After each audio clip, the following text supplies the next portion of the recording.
మన తండ్రి అయిన దేవుని నుండి మన ప్రభు అయిన క్రీస్తు నుండి కృపా సమాధానాలు మీకు కలుగునుగాక. Praise the lord.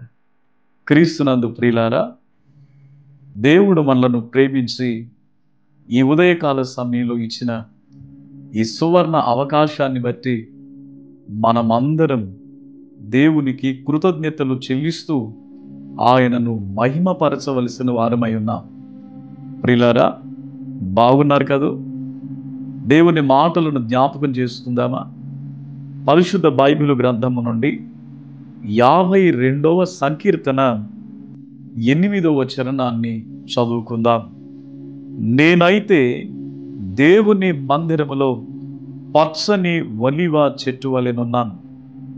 నిత్యము దేవుని కృపయందు నమ్మిక ఉంచి ఉన్నాను. దావీదు ఎంత చక్కటి ప్రార్థన చేస్తున్నాడో చూసారా ప్రియులారా?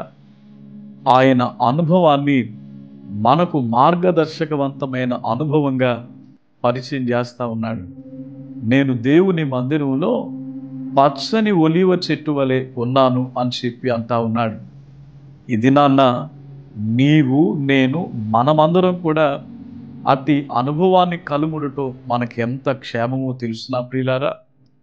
ఎందుకు తనను తాను పచ్చని ఒలీవ చెట్టుతో పోల్చుకుంటున్నాడు?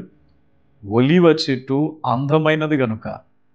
నీ జీవితం కనిపించడానికి అందంగా తీర్చిదిద్దడం కాదు, కానీ ఆధ్యాత్మికతలో పరిశుద్ధత అనే అందాన్ని కలిగి ఉండాలన్న విషయాన్ని మర్చిపోకూడదు ప్రియులారా. రెండవదిగా ఆయుష్ కలిగినటువంటి చెట్టు. ప్రియులారా, దేవుడు మనకి ఇచ్చినటువంటి ఆయుష్ను బట్టి దేవునికి మనం ఒక ప్రీతికరమైనటువంటి పాత్రలుగా, ఆయనకు మహిమకరమైనటువంటి పాత్రలుగా బ్రతికిన కాలమంతా దేవుని కొరకు బ్రతికే వారంగా మనం ఉండాలి.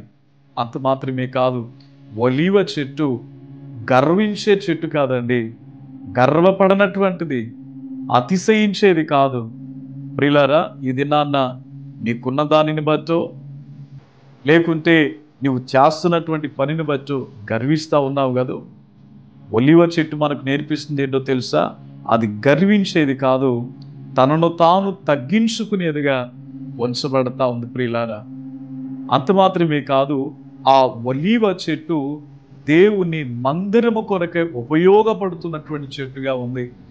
ఈ రోజున దేవుడు నిన్ను అన్ని రంగాలలో, అన్ని పరిస్థితులలో హెచ్చించాడు కదా.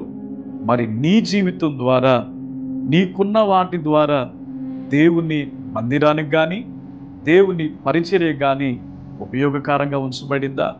అయితే దావీదు అంటున్నాడు, వీటన్నిటినీ నా ప్రభువు కొరకు నేను కలిగి ఉన్నాను అని అంటా ఉన్నాడు.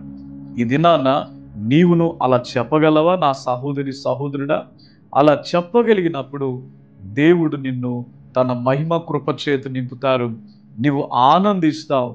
అలాంటి జీవితాన్ని బట్టి దేవుడు కూడా, ప్రభువు కూడా మహిమపరచబడతారు, ఆనందించబడతారు. అలాంటి అనుభవాన్ని మనం కలిగి ఉందామా? ప్రార్థన చేసుకుందాం. మీరున్న చోట ప్రార్థనలు ఏకీభవించండి. దయగలిగిన తండ్రి, పరిశుద్ధుడు అయిన యేసు ప్రభువా, మీ ఉన్నతమైన శ్రేష్టమైన నామమును బట్టి వందనాలు. దావీదు చక్కటి అనుభవాన్ని జ్ఞాపకం చేశాడయ్యా. మేమును కూడా అటువంటి అనుభవాన్ని కలుగునడానికి సహాయం చేయండి, వర్ధిల్లింపచేయండి నాయన. మీకు ఆనందాన్ని కలిగించే జీవితాలుగా, మీకు మహిమను తీసుకుని వచ్చే జీవితాలుగా మేముండుటకు మీ కృపను అనుగ్రహించమని, నీ శ్రేష్టమైన ఈవుల చేత నింపమని నజరేయుడైన యేసు నామమున ప్రార్థించుచున్నాను తండ్రి. ఆమెన్.